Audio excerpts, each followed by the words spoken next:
What do they mean by let it go? When should we let go and when shouldn't we let go? That's what we're going to talk about today. Amanda here from createyourfuture.co. So I'm a law of attraction coach, and today we're talking about letting it go versus persistently assuming what we would like. So if you haven't already subscribed, definitely subscribe, hit the bell icon below. I do put out new videos every Sunday, Wednesday, and Friday, each one of them designed to help you create something wonderful in your life. So letting go, what is letting go? So where I see a lot of the confusion comes in is sometimes we create something really simple that we really don't care about, and it ends up showing up. So an example would be, I intend for everybody to open doors for me. And then all of a sudden, boom, you know what? I said it once, I forgot about it, I let it go, and all of a sudden people started opening doors for me. Yeah, that is definitely one way that you can create. The reason why that worked isn't because you let go of the intention, it's because you had zero doubt or resistance to it, okay? Doubt and resistance comes in the form of thoughts, okay? So if I would have said, well, I intend for everybody to open doors for me, but then I thought, you know what, does this really work? I don't think it's going to happen. Your intention wouldn't have actually manifested because you had a thought that this doesn't work and is this really going to happen? Block it.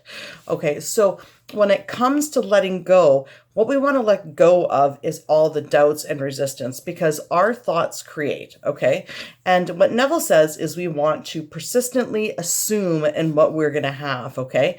That's why he talks about a mental diet, okay? So for instance, if we are creating something with a lot of resistance around it, like getting a specific person, what that looks like is, oh, you know what? I want him to call me. Oh, when's if he doesn't call me? When's if he doesn't want me? Why is he with her? Why isn't he with me? I mean, all of that actually ends up creating. So that's what we need to let go of. How do we let go of all that doubt and resistance? We replace it with what we want, our intentions. So, and you can say your intentions, however, you don't need to use I intend. So you can do something like, you know, I know he wants to be with me. I know that I'm good enough, and I know that we're going to be together. Okay. So mental diet, what Neville talks about, is basically persistent assumption. So as soon as we have a thought, so I think, oh, you know what? I intend for him to text me. Okay, great. Oh, but when's if he doesn't want to be with me? When's if he doesn't text me? No, I intend for him to text me. He is going to text me, right? And then leave it at that. So it's not that we're basically focused on our affirmations all day long or our intentions. It's that every time we have a thought that is contrary to what we want, we need to change that back into what we want, because our thoughts truly do create.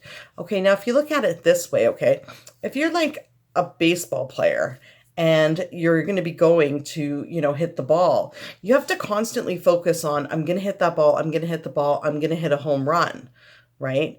It's not that you can go up there and, you know, stand there with your bat and say, okay, well, you know what?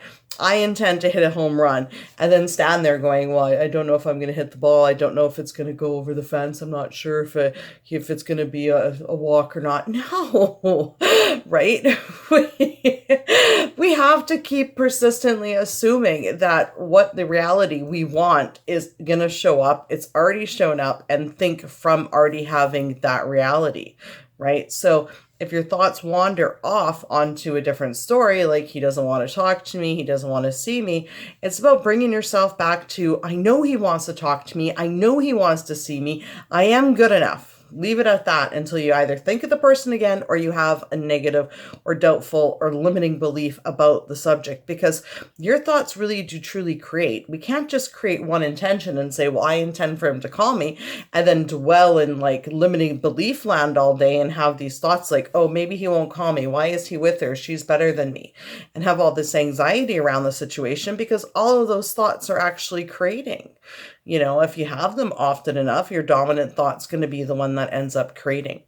So when it comes to letting go, we need to let go of our doubt and our resistance.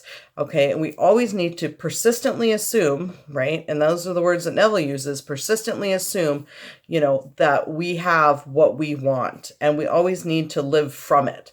So, you know, if you're looking to get somebody back and you want them to call you, he calls me all the time. He's always calling me. And anytime you think about him, remind yourself of living from that end, because you're having thoughts anyway all day. Just, I mean, try to stop your thoughts, right? It's about directing your thoughts and making sure that you're only entertaining thoughts of things that you actually intend, or, focused on what you actually want rather than what you do not want. So yeah, that's the deal with letting it go. If you can create one intention and never think of it again, great, it's going to manifest. However, if you've got any resistance or doubts, then a mental diet of persistent assumption is the only way to actually get that reality to shift and to come true. Okay, anyways, that's my video for today. Thank you for subscribing, sharing, liking, commenting, and I intend that everybody's going to understand the basis of letting go today. Anyways, love you all, and we'll see you guys all in the next video. Bye-bye.